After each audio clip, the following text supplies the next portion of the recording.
আসসালামু আলাইকুম গাইস, আজকে আমার বড় বোন লাউ দিয়ে হাঁসের গোছ রান্না করবে। তো আপনারা আমাদের ভিডিওটার পাশেই থাকবেন। কত সুন্দর গাছে লাউ ধরেছে ওদের। এই লাউ দিয়ে আমরা হাঁসের গোছ রান্না করব। তো লাউটা কাটা শেষ, আমরা বাড়তে যাচ্ছি লাউগুলো কাটার জন্য। তারপর আমার বোন হাঁসের কোপ থেকে 2টা হাঁস বের করতেছে, দেখতেছে কোনটার ওজন বেশি কোনটার ওজন কম।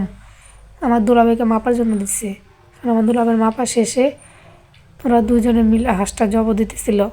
জব দেওয়ার পরে আমার ভাগ্নি আর আমার বোন মিলে হাঁসটা বাঁচতেছিল। এরপর ও কাটাকাটি শুরু করে দিল। কাটাকাটি শুরু করার পর পিস পিস করে নিয়েছে হাঁসের গোছগুলো, ছোট্ট করে নিয়েছে। হাঁসের গোছগুলো ছোটো করে নেওয়ার পর এরপর আমার ভাগ্নির কলেজের টাইম এসে ও কলেজে চলে যাচ্ছে। আমার বোন লাউটা কেটে নিচ্ছে। এর মাঝে একটা আঙ্কেল আসছে পাটি নিয়ে। তার পাটি বিক্রেতা আঙ্কেলটার বাড়ি শরীয়তপুর। ওইখান থেকে আমাদের ভোলা শহরে এসে পাটি বিক্রি করে। শীতের দিনের হাঁসের গোছের কালারটা সেই সুন্দর, কি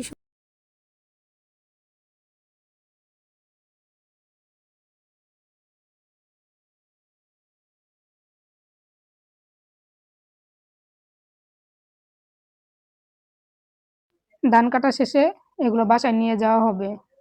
তো উনি বাসায় নিয়ে যাচ্ছে ধানগুলো। নিয়ে যাওয়ার পরে আমার বোন এগুলো চালতেছিল ধানগুলো। চালার পরে ভিডিওটা দেখার জন্য আপনাদের সবাইকে ধন্যবাদ। আমাদের পেজটা ফলো দিয়ে পাশে থাকবেন।